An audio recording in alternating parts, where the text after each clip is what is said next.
Hello students, welcome to स्वर्णिम career institute rings. आप लोगों का क्लास 11th का कुछ सिलेबस रहा हुआ है।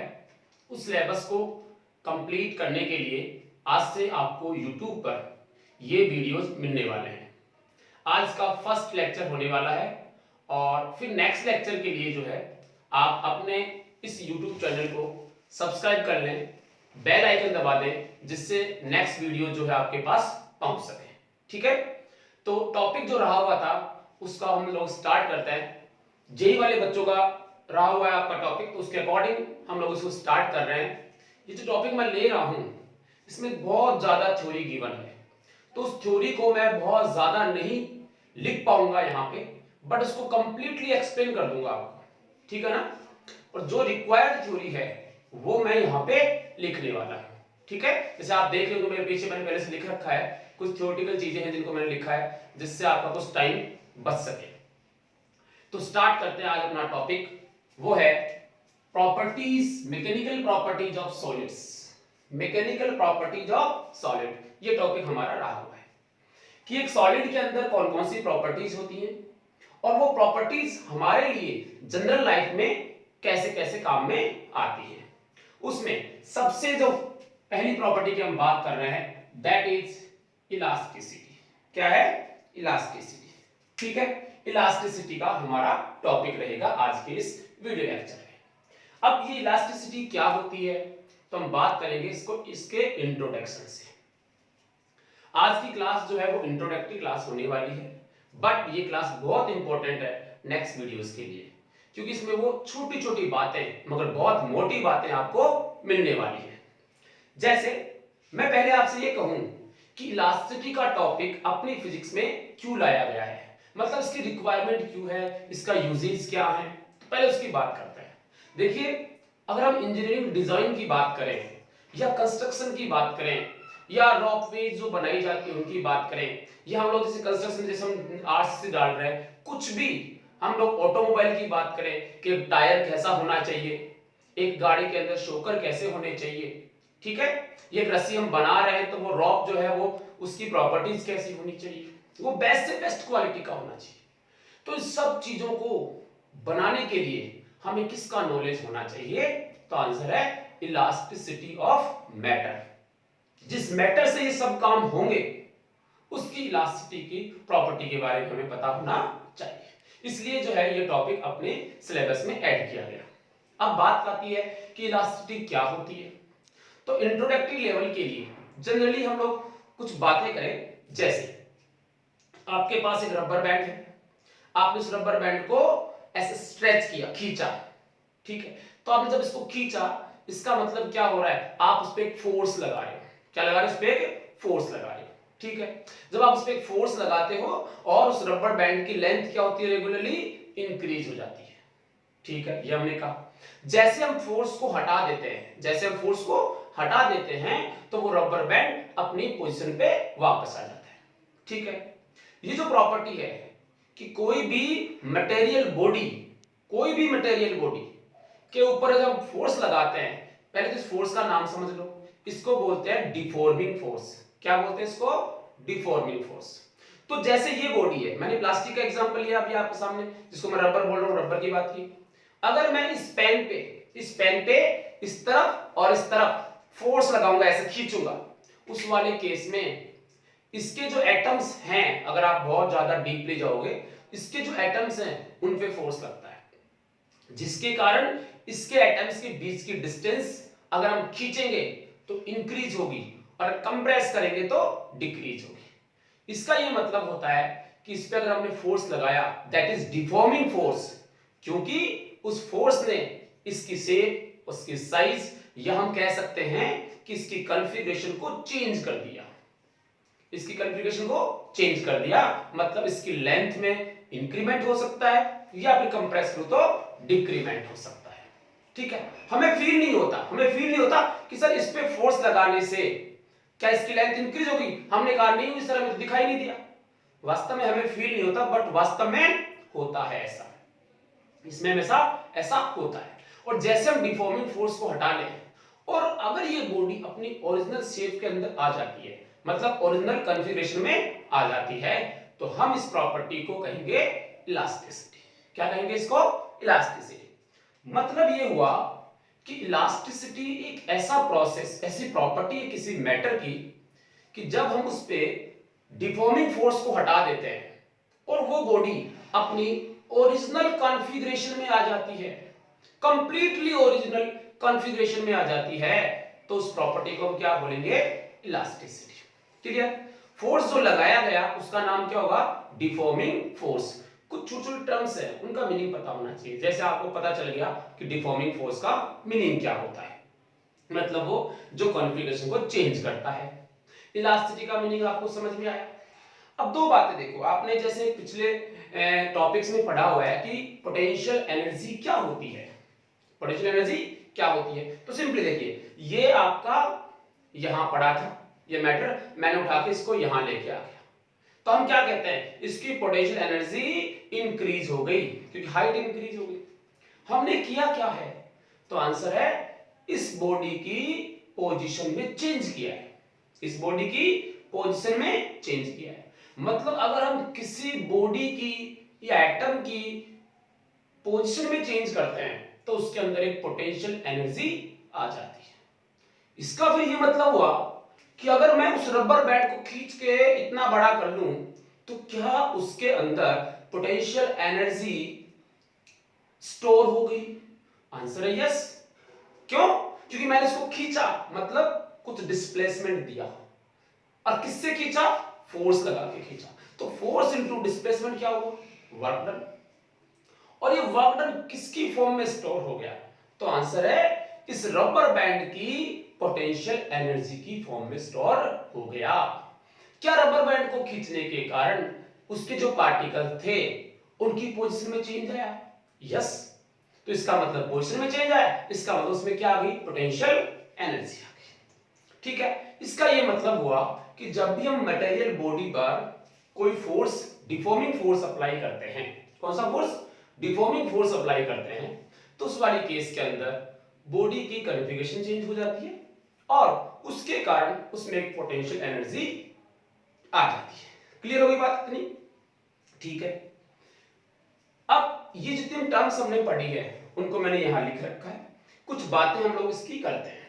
ठीक है, ओके। तो स्टार्ट करते हैं। इंट्रोडक्शन में बात की मैंने, ये जो मैंने आपको बताया वो इंट्रोडक्शन की कंप्लीट हो गई बात। डिफॉर्मिंग फोर्स आपने अभी समझा है कि change configuration of body, body की कॉन्फ़िगरेशन में क्या हो गया? चेंज हो गया। ठीक है साहब, कैसे होता है जरा यहां देखना। सपोज ये मेरे पास रिजिड सपोर्ट है और एक क्वेश्चन है, ठीक है, या फॉर्म मान लो, ये फॉर्म है। मैंने क्या किया, इधर से एक फोर्स लगाया इस फॉर्म के ऊपर, ये लो, मैंने अपनी पाम से इस पे एक फोर्स अप्लाई किया लाइक दिस। जब मैं इस पे फोर्स लगाऊंगा तो ये क्या होगी? तो आंसर है ये कंप्रेस होगी। क्या होगी? कंप्रेस होगी। क्लियर? ये जो मैं फोर्स लगा रहा हूं इसका नाम क्या हो जाएगा? Deforming force. क्योंकि इस फोर्स ने इस बॉडी की कॉन्फ़िगरेशन में क्या कर दिया? चेंज कर दिया। मतलब इसके जो छोटे छोटे एटम्स है अंदर उनकी पोजीशन को क्या कर दिया? इसने चेंज कर दिया। उसको हम कॉन्फ़िगरेशन कहते हैं। तो चेंज कर दिया। अब साहब मैं फोर्स लगाता जा रहा हूं, यहां लगा के रुक गया। अब मैंने ये फोर्स हटा लिया। क्या कर लिया? फोर्स हटा लिया। मतलब ये हुआ कि जो डिफॉर्मिंग फोर्स है, डिफॉर्मिंग फोर्स, उसको हटा लेने के बाद ये हटाया और ये हटा दिया मैंने। जैसे ही मैं हटाऊंगा क्या होगा? ये पार्टिकल्स जो इसके यहां थे वो धीरे धीरे इस तरफ आएंगे, ये पूरे पार्टिकल्स आएंगे वापस अपनी ओरिजिनल पोजीशन में आएंगे। किस मैटर के आएंगे, किसके नहीं आएंगे? ठीक है ना, वो सबकी अलग अलग नेचर होती है। रबर के लिए बोलते हैं आ गए, ठीक है। स्टील के लिए हम बोलते हैं नहीं आए, बट हम गलत बोलते हैं। अभी आपको पता चलेगा steel is more elastic than rubber. हमें ऐसा लगता है रबर क्या होता है? ज्यादा इलास्टिक होता है, जबकि एक्चुअल में क्या होता है? Steel is more elastic than rubber. ये आपको धीरे धीरे समझ में आएगा, अभी मैं समझाऊंगा। तो जैसे छोड़ेंगे हो सकता है ये इतना ही वापस आए, यहां एंड तक नहीं है, ऐसा भी तो हो सकता है। और हो सकता है ये अपनी ओरिजिनल पोजीशन को वापस रीगेन कर ले। ऐसे कैसे बन जाए? अगर ये वापस रीगेन बन गया इसका मतलब 100% इलास्टिक है। अगर इसने अपनी कॉन्फ़िगरेशन को अपनी ओरिजिनल पोजीशन में वापस सेट कर लेता है, यानी शेप और साइज बिल्कुल वैसी की वैसी हो गई, इसका मतलब ये क्या है? Perfectly elastic body, perfectly elastic body. ठीक है, जैसे मैंने क्या किया, ये स्प्रिंग ली, ये स्प्रिंग थी, इस पे फोर्स लगाया, यहां तक इसको कंप्रेस कर दिया, इधर से फोर्स लगा के फोर्स हटाया, ये स्प्रिंग वापस मान लो यहीं आ गई, तो मैं क्या बोलूंगा कि जिस मटेरियल की ये स्प्रिंग बनी हुई है वो मटेरियल कैसा है? Perfectly elastic. ठीक है, क्या ऐसी चीजें भी, ऐसे मटेरियल भी होते हैं जिनमें हम फोर्स को हटा ले, रिमूवल फोर्स को हटा ले, डिफॉर्मिंग फोर्स को हटा ले, उसके बाद वो मटेरियल अपनी ओरिजिनल पोजीशन में नहीं आते? कैसे मटेरियल होते हैं? तो आंसर है यस। उन मटेरियल्स को क्या कहते हैं? तो उन मटेरियल्स को बोलते हैं प्लास्टिक मटेरियल्स। क्या बोलते हैं उनको? Plastic materials. जैसे बताता हूं, बचपन में हम खूब खेले, गीली मिट्टी है, गीली मिट्टी से लड्डू बना लिया अपन, क्लियर है? अब उस लड्डू के अंगूठे से थोड़ा सा हमने क्या किया, उसको दबा दिया, डिफॉर्मिंग फोर्स अप्लाई किया। अब आपने डिफॉर्मिंग फोर्स तो अप्लाई कर दिया, बट वो मिट्टी वापस ऊपर नहीं आई। इसका मतलब क्या हुआ कि कंप्लीटली परमानेंटली क्या हो गई, वो डिफॉर्म हो गई। परमानेंटली क्या हो गई? डिफॉर्म हो गई।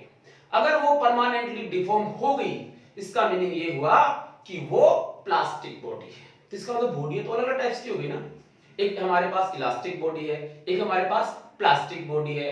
उस प्लास्टिक बॉडी को हम कंप्लीटली इनइलास्टिक भी कह सकते हैं, कंप्लीटली इनइलास्टिक भी कह सकते हैं। बट कुछ बॉडीज ऐसी होती हैं जो रिमूवल फोर्स यानी डिफॉर्मिंग फोर्स को हटा लेने के बाद अपनी ओरिजिनल पोजीशन में नहीं आती, लेकिन यहां से भी हट जाती हैं, थोड़ा सा ओरिजिनल पोजीशन में आने की कोशिश करती हैं, tends to become in original position, but पूरी ओरिजिनल पोजीशन में नहीं आती हैं। तो इसका मतलब वो पार्शियली, वो कैसी है?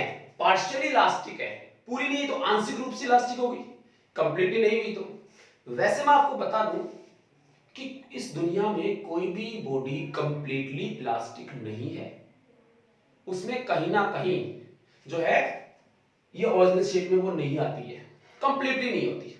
तो फिर हम किसकी बात कर रहे हैं? तो हम इसके ऑर्डर की बात कर रहे हैं। हम ऐसा मान के चल रहे हैं कि ये जो है कंप्लीटली यहां आ गई, किस ऑर्डर तक ये काम कर रही है, ठीक है ना? उसको हम इलास्टिक और इनइलास्टिक या प्लास्टिक बॉडीज की फॉर्म में स्टडी करेंगे। सो जितनी बातें मैंने अभी समझाई उन सबको मैंने यहां लिख रखा है, आप देखिए। इलास्टिसिटी मीनिंग क्या हुआ? It is a property of material body by which, by, देखो मटेरियल बॉडी है तो सॉलिड में भी है और आपका जो है आपका लिक्विड गैसेस के अंदर भी है, इसका मतलब by virtue of which a body tends to regain its original configuration. अगर वापस वही आती है तो इस प्रॉपर्टी को क्या बोला जाएगा? इलास्टिसिटी। मतलब वही शेप और साइज हमें मिल गई। क्लियर? चलिए, अब मैंने कहा अलग अलग टाइप्स की बॉडी होती है, तो देखो एक तो होती है परफेक्ट इलास्टिक बॉडी, एक होती है प्लास्टिक बॉडी। प्लास्टिक, इसको क्या लिख सकते हैं? Perfectly inelastic.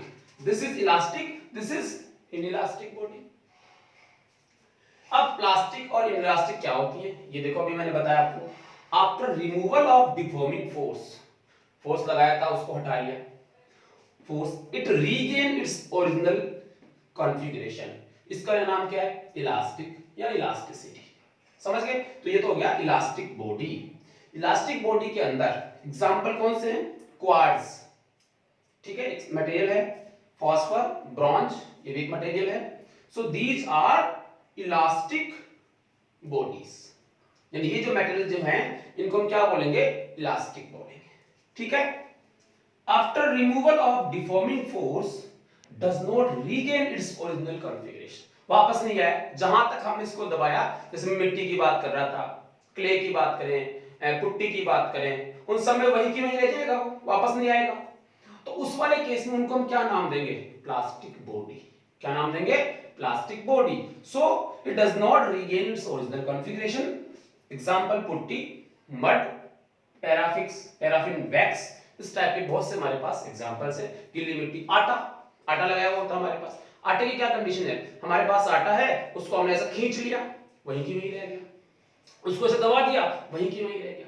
तो जो हमारा आटा है, जो उसको लगाया हुआ जो आटा होता है, that is plastic body, that is plastic body. Clear होगी बात? ठीक है। अब मैं दो चार बातें आपको और बताता हूं। जैसे हमने बोला which is elastic body, quartz, phosphor, bronze. यानी ये मतलब हुआ अगर इनके ऊपर फोर्स लगाया जाता है और फोर्स को हटा लिया, मतलब डिफॉर्मिंग फोर्स को हटा लिया, तो क्या ये अपनी ओरिजिनल पोजीशन में वापस आ जाएंगे? तो आंसर है यस। तो फिर इसका यूज ले लो। अगर ऐसा हो रहा है तो इसका यूज लो। कहां यूज लो? वहां यूज लो जहां हमें इसकी रिक्वायरमेंट है। जैसे गैल्वेनोमीटर होता है, गैल्वेनोमीटर जो है करंट की जो है डिटेक्शन करता है। उसके अंदर एक निडल बनी होती है, उसमें एक नीचे स्प्रिंग लगी हुई होती है। वो जो स्प्रिंग बनाई जाती है, वो स्प्रिंग जो है वो बनाई जाती है फॉस्फर ब्रॉन्ज की। किसकी बनाई जाती है? वो फॉस्फर ब्रॉन्ज की स्प्रिंग जो है बनाई जाती है। ठीक है, वहां पे उसको हम लोग काम में लेते हैं। जैसे स्टील होता है, स्टील भी बहुत अच्छा इलास्टिक है, उस पे भी बहुत मतलब जैसे हम रिमूवल फोर्स को उठा लेते हैं, डिफॉर्मिंग फोर्स को, उसके बाद वो भी अपनी ओरिजिनल पोजीशन में आ जाता है। हमें लगता ही नहीं कि उसकी लेंथ में इंक्रीमेंट हुआ, बट नैनोमीटर में इंक्रीमेंट जरूर हुआ है उसमें। ठीक है ना, वो हमें फील नहीं होता, बट क्या मान चलोगे, नैनोमीटर में जरूर उसमें क्या हुआ है, इंक्रीमेंट हुआ है। तो हम लोग सोचो, जैसे स्प्रिंग बैलेंस देखा है आपने, ठीक है ना, स्प्रिंग बैलेंस कैसे होता है? स्प्रिंग बैलेंस खूब हमने एनएलएम में पढ़ा है, ये दिस इज स्प्रिंग बैलेंस। अब यहां हम लॉर्ड को यहां पे जो है हैंग कर दें तो लॉर्ड क्या जाएगा, नीचे जाएगा। और यहां स्प्रिंग बैलेंस में क्या मिल जाती है, रीडिंग। क्या मिल जाती है, रीडिंग। देखो आज के इंट्रोडक्शन में कहा था, इंट्रोडक्शन होगा उसमें आप समझ पाओगे कि हम लोग क्यों पढ़े। तो रीडिंग आती है इसके अंदर। अब बार बार हम लोग इससे अगर सिलेंडर का वेट मेजर करेंगे, सिलेंडर का वेट बार बार क्या करेंगे, मेजर करेंगे, तो अगर इसमें इलास्टिसिटी की प्रॉपर्टी नहीं है तो क्या ये सही मेजर करेगा? तो आंसर है नहीं। क्योंकि अगर बार बार वो जो है सिलेंडर हम मेजर करेंगे तो इसकी लेंथ, स्प्रिंग की लेंथ क्या हो गई, इंक्रीज हो जाती है। ठीक है, इसलिए हम यहां पे एक ऐसी स्प्रिंग लें जिसमें किसकी प्रॉपर्टी हो, तो आंसर है इलास्टिसिटी की प्रॉपर्टी हो, जिससे सिलेंडर को हटाया, वापस अपनी ओरिजिनल पोजीशन में पहुंच गया। समझ आ रही है बात? ठीक है, तो यहां हम लोग स्टील का काम में लेते हैं, इसलिए हमें इसकी बेस्ट क्वालिटी के लिए हम बात करते हैं सिंपल आयरन की स्प्रिंग काम में नहीं लेनी चाहिए, क्योंकि वो हो सकता है बार बार फोर्स लगाने से उसकी लेंथ क्या हो जाए, इंक्रीज। बट मैंने ये भी कहा आपसे कि दुनिया में कोई चीज है ही नहीं जो कंप्लीटली इलास्टिक हो, लेकिन कंप्लीटली तो नहीं है, बस बेस्ट तो है।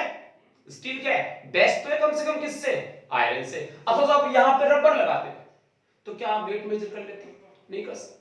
आप अगर यहाँ पे आयरन लगाते एक दो बार तो मेजर हो जाता, उसके बाद इसकी लेंथ इंक्रीज हो जाती, आपका स्प्रिंग बैलेंस क्या हो जाता, खराब हो जाता। ठीक है, स्प्रिंग बैलेंस क्या हो जाता आपका, खराब हो जाता। इसीलिए चाहे स्टील लगाओ तब भी खराब होता है, लेकिन वो लंबे समय बाद होगा, उसकी जो उम्र है वो ज्यादा हो जाएगी। इसीलिए कुछ टाइम बाद स्प्रिंग बैलेंस भी जो है वो सही रीडिंग नहीं देते हैं। ठीक है, और एग्जांपल बताता हूं मैं इसके। जैसे अपन लोग ब्रिज बनाते हैं, ठीक है, ब्रिज के अंदर हम लोग स्टील का सरिया डालते हैं, उसके अंदर लोहे का मिक्सअप डालते हैं, कंक्रीट डालते हैं, उन सब की इलास्टिसिटी, सब सॉलिड्स हैं, उनकी सबकी इलास्टिसिटी होती है। हम उसमें ऐसा मटेरियल काम में लेना चाहिए जिसकी इलास्टिसिटी बहुत अच्छी हो, जो अपनी ओरिजिनल पोजीशन में वापस आ सके। क्यों? क्योंकि ब्रिज के ऊपर से इतने व्हीकल्स जाएंगे, ट्रक भी जाएगा, गाड़ी भी जाएगी, कार भी जाएगी, बड़े बड़े व्हीकल्स भी जाएंगे, तो उसके कारण क्या होगा, उस पे फोर्स लगेगा। किस पे? उस ब्रिज के ऊपर क्या लगेगा, फोर्स लगेगा। फोर्स लगते वो क्या करेगा, दबेगा। क्या करेगा वो, दबेगा, कंप्रेस होगा। जैसे ही वो व्हीकल चला जाएगा उसके बाद वो अपनी पोजीशन में आएगा, फिर व्हीकल आया, फिर दबेगा, फिर वो क्या करेगा, अपनी पोजीशन में आएगा। तो क्या इसके ऊपर बार बार फोर्स लग रहा है? यस, इसमें क्या हो रहा है, बार बार फोर्स लग रहा है रेगुलरली, अल्टरनेट का। अब अगर इसकी इलास्टिसिटी कम हुई तो क्या ये झूल जाएगा, ऐसे रह जाएगा नीचे? समझ सकते हैं इस बात को, ये नीचे ही रह जाएगा। इसलिए हम इसमें ऐसे मटेरियल काम में ले जिसकी इलास्टिसिटी क्या हो, बहुत ही अच्छी हो। एक चीज और बताता हूं मैं आपको कि जैसे हम लोगों के पास एक एल्यूमिनियम का वायर है ना, एल्यूमिनियम से कोई मतलब, कोई भी वायर एक्स वाई जेड, कोई भी वायर, हम क्या करते हैं उस वायर को कैसे पकड़ते हैं और उसको बार बार उसको तोड़ने के लिए, इसको ब्रेक करने के लिए ऐसे करते हैं। व्हाट वी आर डूइंग, हम लोग एक रिपीटेड फोर्स काम में ले रहे हैं। डिफॉर्मिंग फोर्स तो लगा ही रहे हैं, बट वो कैसा है, रिपीट मैनर में, एक बार इधर लगा, एक बार इधर, एक बार इधर, एक बार इधर, मतलब हम डिफॉर्मिंग फोर्स को क्या कर रहे हैं, रिपीट कर रहे हैं। तो क्या उसके कारण वो टूट जाता है, तो आंसर है यस, टूट जाता है। गर्म हो गया होता है वो टूट जाता है। तो टूटा क्यों, इसका ये मतलब हुआ टूट गया तो वो अपनी ओरिजिनल पोजीशन में नहीं आ पा रहा, अपनी ओरिजिनल पोजीशन में नहीं आ पा रहा। इसका ये मतलब हुआ कि उसने अपनी इलास्टिसिटी की जो प्रॉपर्टी थी उसका टेम्पररी लॉस हो गया। पहले स्टार्ट में क्यों नहीं था, उसके पास इलास्टिसिटी की प्रॉपर्टी थी, लेकिन रिपीटिंग फोर्स किया उस वाले केस में क्या हुआ, उसने टेम्पररी अपनी इलास्टिसिटी की प्रॉपर्टी को लॉस कर दिया, और टेम्पररी जैसे ही लॉस किया वो ब्रेक हो गया। कैसे मुझे समझ में आता है कि जब हम लोग किसी सब्सटेंस पे, किसी मटेरियल बॉडी पर बार बार रिपीटेड मैनर में फोर्स लगाते हैं तो वो अपनी इलास्टिसिटी की प्रॉपर्टी को खो देता है। इसीलिए आपने टीवी वगैरह में न्यूज़ देखी होगी कि जो ब्रिजेस होते हैं, ब्रिज जब बहुत पुराने हो जाते हैं तो गवर्नमेंट उनको अनसेफ डिक्लेयर कर देती है। व्हाई, इतने दिनों में, इतने सालों के अंदर उस पे कितने जो है व्हीकल्स गए होंगे, एक बार गया फिर उतरा, फिर दूसरा गया फिर उतरा, इसका मतलब रिपीटिंग फोर्स लग रहा है उसमें। क्या लग रहा है, रिपीटिंग फोर्स लग रहा है। तो हम समझ जाते हैं इस बात को कि अब ये सेफ नहीं है, ये कभी भी ब्रेक हो सकता है। समझ आई बात। तो these are the requirement of study of elasticity, इसलिए हम इलास्टिसिटी को पढ़ रहे हैं। ठीक है, चलिए सो इसी को हम लोग समझते हैं। एक होता है इलास्टिक लिमिट। इलास्टिक लिमिट, मैंने एक रबर लिया और उस रबर को पकड़ के ऐसे खींचा, खींच के यहां छोड़ दिया, रबर वापस चला गया। मैंने और खींचा, यहां छोड़ दिया, रबर वापस चला गया। मैंने और खींचा, छोड़ दिया, रबर वापस चला गया। क्या कभी कभी ऐसा भी होता है मैंने इतना खींच दिया कि रबर वापस ही नहीं गया, होता है ऐसा। बहुत ज्यादा हम फोर्स लगा लेते हैं, उस वाले केस में ये रबर वापस नहीं गया। या मेरे पास एक स्प्रिंग है, सिंपल स्प्रिंग है, मेरे पास ये स्प्रिंग है, इस स्प्रिंग को मैंने इतना सा खींचा, छोड़ा, ऊपर चला गया। फिर स्प्रिंग को मैंने और खींचा, छोड़ा, ऊपर चला गया।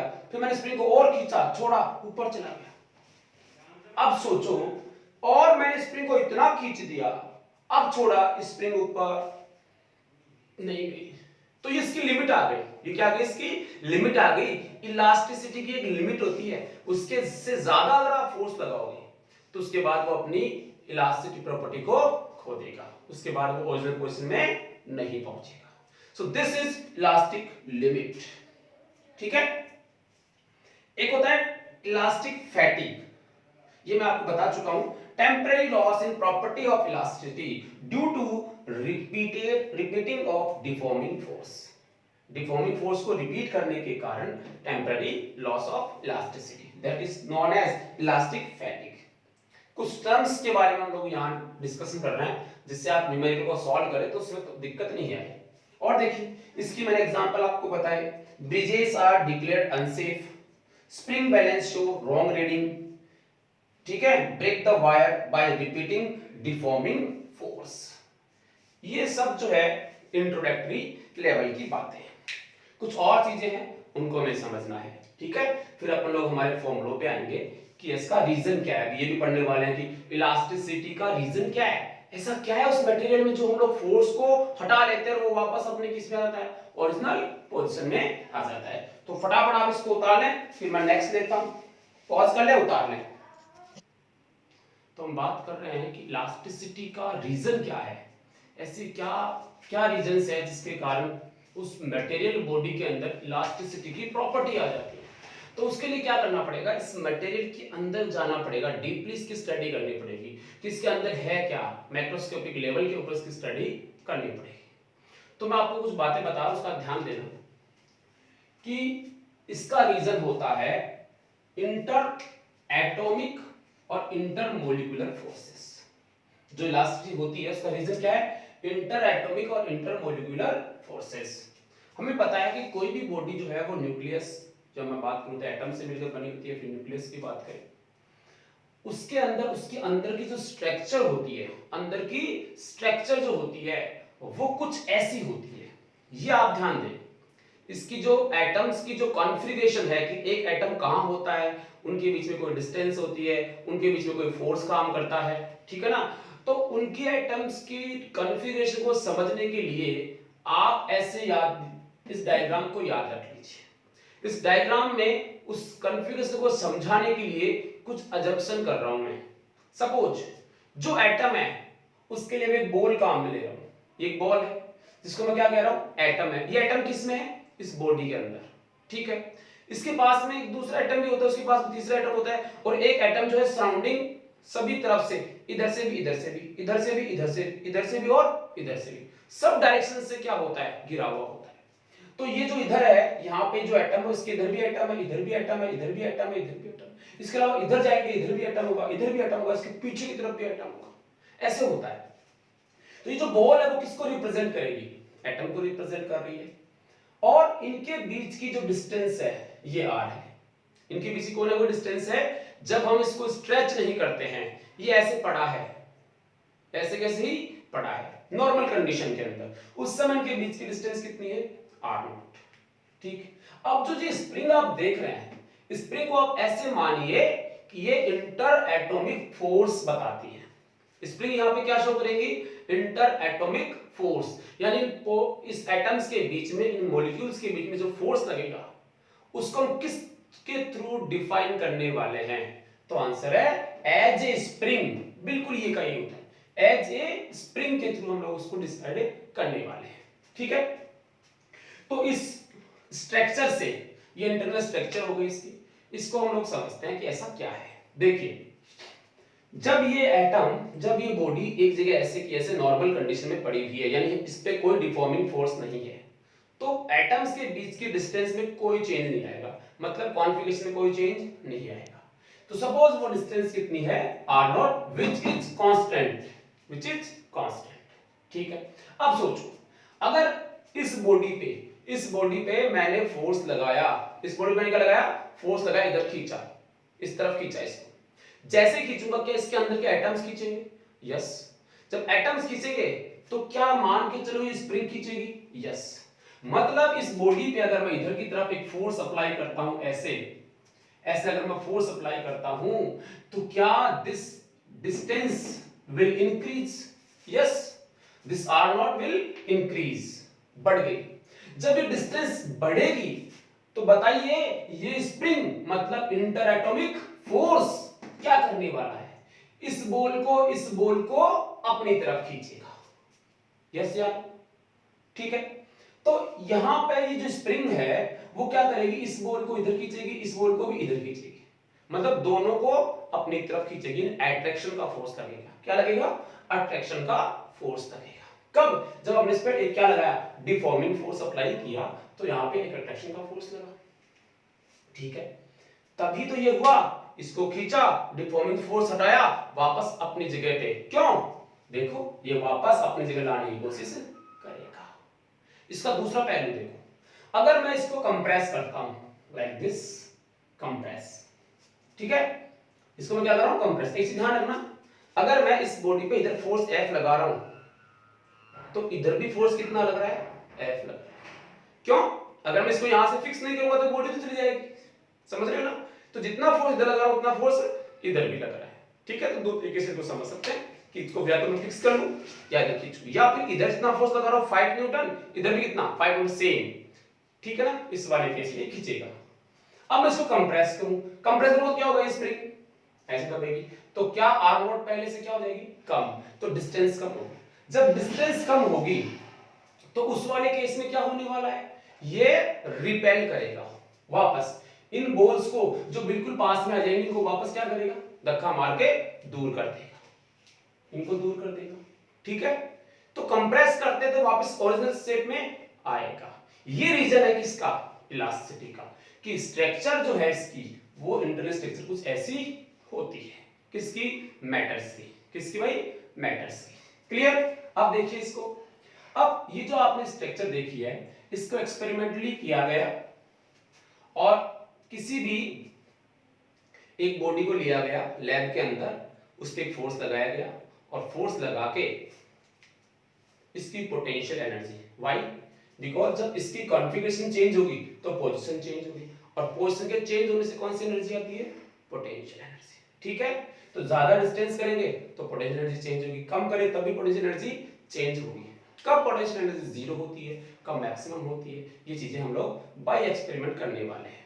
तो हमने क्या किया, इस डिस्टेंस का कम या ज्यादा, इस डिस्टेंस का पोटेंशियल एनर्जी के साथ ग्राफ बनाया। इस डिस्टेंस का किसके साथ? पोटेंशियल एनर्जी के साथ ग्राफ बनाया। दूसरा किसके साथ बनाया? Deforming force, sorry inter atomic force, इनके बीच में हमने एक ग्राफ बनाया। वो ग्राफ कुछ ऐसे मिलते हैं, वो ग्राफ कुछ आपको ऐसे मिलते हैं। फिर से देखिए, potential energy versus inter atomic distance के बीच में हमने क्या बनाया? ग्राफ बनाया। वो ग्राफ कुछ ऐसा हुआ, जब बना के देखा गया एक्सपेरिमेंटली तो ग्राफ आपको ऐसा मिला। ठीक है, अब ये ग्राफ क्या शो करता है आप खुद सोचिए। आप अगर ढंग से देखते हैं यहां पे, तो ये जो डिस्टेंस दिख रही है वो कितनी है? r0। मतलब सेम कंडीशन वो की वही है, अभी हमने डिस्टेंस में कोई चेंज नहीं किया। जब हम डिस्टेंस में कोई चेंज नहीं, बड़ा सुकून है, इसको बहुत सुकून है, इसको कोई टेंशन नहीं है। इसका मतलब ये इस समय इक्विलिब्रियम में है। किस में है? इक्विलिब्रियम में, स्टेबल इक्विलिब्रियम में है। यानी हम लोग ये कहेंगे कि ये किस में रहेगा? इक्विलिब्रियम में रहेगा। Equilibrium, this is minimum potential energy. Minimum potential energy में रहने की कोशिश करता है। आपने पेंडुलम में पढ़ा है, हमने क्या बोला? पेंडुलम ऐसे लटका हुआ है, ये पेंडुलम, इसको यहां लाके छोड़ा, ये कहां है? वापस वहीं, क्योंकि इसको पता है यहां पे इसकी सबसे मिनिमम पोटेंशियल एनर्जी है। Every particle becomes in its minimum potential energy, वो होना ही चाहता है अपनी मिनिमम पोटेंशियल एनर्जी के अंदर। तो हमेशा जब वो मिनिमम पोटेंशियल एनर्जी पे रहेगा तो उस समय देखिए नेगेटिव में वैल्यू है। कैसी है? नेगेटिव में। तो मिनिमम पोटेंशियल एनर्जी r0 की कंडीशन में कैसी होती है? नेगेटिव होती है। ठीक है, अब इसके इधर मतलब डिस्टेंस को क्या करेंगे? Small r is less than r0, इस तरफ। ठीक है, इस तरफ क्या होगा? Small r is greater than r0, इसके इधर। तो इसके अकॉर्डिंग देखो, यहां से ये जो मिनिमम पोटेंशियल एनर्जी है वो धीरे धीरे डिक्रीज हो रही है।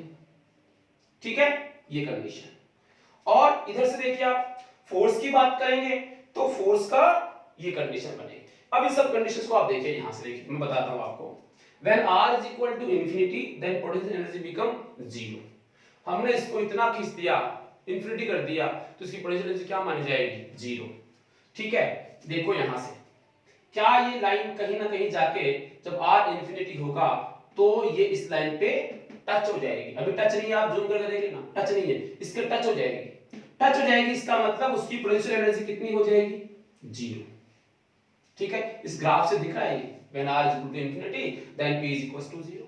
सेकंड थिंग देखिए, when two atoms are very large distance the potential energy is negative and become more negative as r is decreased। ध्यान देना, ये लाइन बहुत इंपॉर्टेंट है। जब हम लोगों ने इनके बीच की डिस्टेंस को बहुत ज्यादा बढ़ा दी, ठीक है, उस वाले केस में पोटेंशियल एनर्जी बहुत ज्यादा बढ़ाने का मतलब क्या हुआ? ये इतनी बढ़ा दी, और पोटेंशियल एनर्जी क्या हो जाएगी? नेगेटिव हो जाएगी नीचे की तरफ। ये डिस्टेंस हमने इंक्रीज की, देखो यहां के बाद में पोटेंशियल एनर्जी पूरी क्या है? नेगेटिव है। फिर बोल रहा है more negative as r is decreased. ठीक है, तो यहां तो नेगेटिव है ही, लेकिन अगर हम r को डिक्रीज करेंगे, वापस इधर लेके आएंगे, तो और नेगेटिव हो जाएगी इस तरफ। ध्यान देना फिर से इस लाइन का मतलब, बिल्कुल कंफ्यूज मत करना, क्योंकि यहां पर वेरी लार्ज का मतलब इस डिस्टेंस की बात हो रही है, इस डिस्टेंस की, कि यहां से लेके यहां तक की डिस्टेंस, बहुत ज्यादा डिस्टेंस कर दिया हमने, ये इतनी डिस्टेंस हो गई। इस डिस्टेंस पे पोटेंशियल एनर्जी कैसी है? देखो नेगेटिव वैल्यूज सब इसके नीचे आ गई है, नेगेटिव वैल्यूज। अगर मैं इस r को डिक्रीज करूंगा, इस r को डिक्रीज धीरे धीरे लाऊंगा, तब पोटेंशियल एनर्जी देखो क्या हो रही है? और नेगेटिव हो रही है, और भी क्या हो रही है?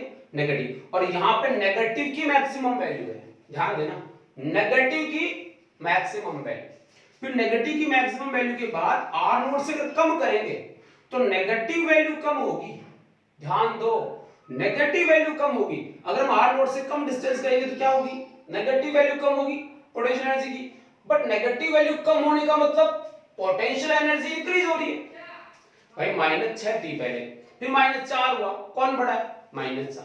तो पोटेंशियल एनर्जी क्या हुई, इंक्रीज। बट यहां नेगेटिव वैल्यू क्या होगी, डिक्रीज। देखिए when r is equal to r naught, potential energy क्या होगी, मिनिमम। बट मिनिमम कितनी, maximum negative value, minimum but maximum negative value, maximum negative value, ठीक है। It is the state of equilibrium, इसको हम क्या बोलते हैं, स्टेट ऑफ इक्विलिब्रियम। आगे देखो, when r is less than r not, r is less than r naught, the distance between the two atoms is further decreased, then the negative value of potential energy of the system starts decreasing, potential energy will be increasing। इससे हम और कम करेंगे, उस वाले case में क्या होने वाला है, नेगेटिव जो वैल्यू थी उसकी वैल्यू कम होगी, बट पोटेंशियल एनर्जी की वैल्यू इंक्रीज होगी। क्लियर है। और इसमें एक चीज और देख लीजिए आप, इसको और देखो, जब ये डिस्टेंस है मतलब आर नॉट, क्या आर नॉट डिस्टेंस पे कोई फोर्स काम कर रहा है, आंसर नहीं। जब हम इसको कंप्रेस और स्ट्रेच नहीं करेंगे तो आर नॉट पे इस पे कोई इंटरएटॉमिक फोर्स काम नहीं करेगा। तो आर नॉट डिस्टेंस पे फोर्स की वैल्यू कितनी, 0। फोर्स की वैल्यू कितनी, 0। क्लियर है। अब आर नॉट से कम वैल्यू देखो, आर नॉट से कम इतनी मानो, इतनों में क्या होगा, फोर्स की वैल्यू कैसी आ रही है, पॉजिटिव, पॉजिटिव, ठीक है। देखो जैसे आपने इस वैल्यू को कम किया, इसको दबाया, तो फोर्स कैसा हुआ, दूर भेजने वाला, रिपल्सन। तो हमने कहा कि आर नॉट को अगर आप कम करोगे तो फोर्स कैसा होगा, रिपल्सन का फोर्स। कैसा फोर्स होगा, रिपल्सन का फोर्स होगा। बट अगर हम इस आर नॉट को ऐसे बढ़ा दें और इंक्रीज कर दें, इंक्रीज करने के बाद ये दोनों बोल्स क्या आएंगे, पास में आएंगे, तो कौन सा फोर्स हुआ, अट्रैक्शन का फोर्स। इसलिए हमने कहा कि इसके आगे जो है वो किसका फोर्स होगा, अट्रैक्शन का फोर्स होगा। ये तो वो का वही बनेगा, बट फोर्स के लिए ये जो डिस्टेंस है वो थोड़ी सी इंक्रीज हो जाएगी, इसके यहां लेना पड़ेगा। देखो आप ढंग से, this is r naught. Clear. So this is the reason of elasticity. Clear. तो ये जो इलास्टिसिटी हम लोग, मैंने इतना बहुत कुछ बताया है आपको, डायरेक्ट यहां से भी पढ़ाया जा सकता है, स्ट्रेस एंड स्ट्रेन। मैं इसको यहां से भी पढ़ा सकता था, क्योंकि आपके न्यूमेरिकल इन्हीं में से आएंगे, बट फील नहीं आएगा अंदर से कि स्ट्रेस कैसे आया, स्ट्रेन कैसे आया। वो फील लाने के लिए मैंने थोड़ा सा इसको डेप्थ में पढ़ा के आपको यहां तक लेके आया, ठीक है।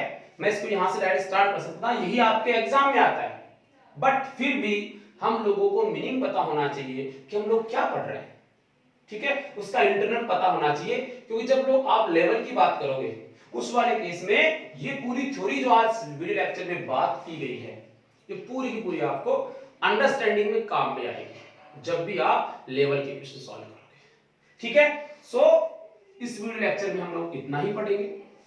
अगले वीडियो लेक्चर में हम पढ़ने वाले हैं स्ट्रेस और स्ट्रेन क्या होता है, ठीक है। तो ये वीडियो लेक्चर से आपको जो है YouTube पे मिलेंगे, और इससे आने वाले सभी वीडियोस के लिए आपको, जिन्होंने चैनल को सब्सक्राइब नहीं किया है वो सब्सक्राइब कर लें और बेल आइकन को दबा दें, जिससे इससे नेक्स्ट वीडियो आपको जो है हर दिन आपको ये मिलने वाला है, उसका नोटिफिकेशन आपके पास पहुंच जाएगा। Thank you.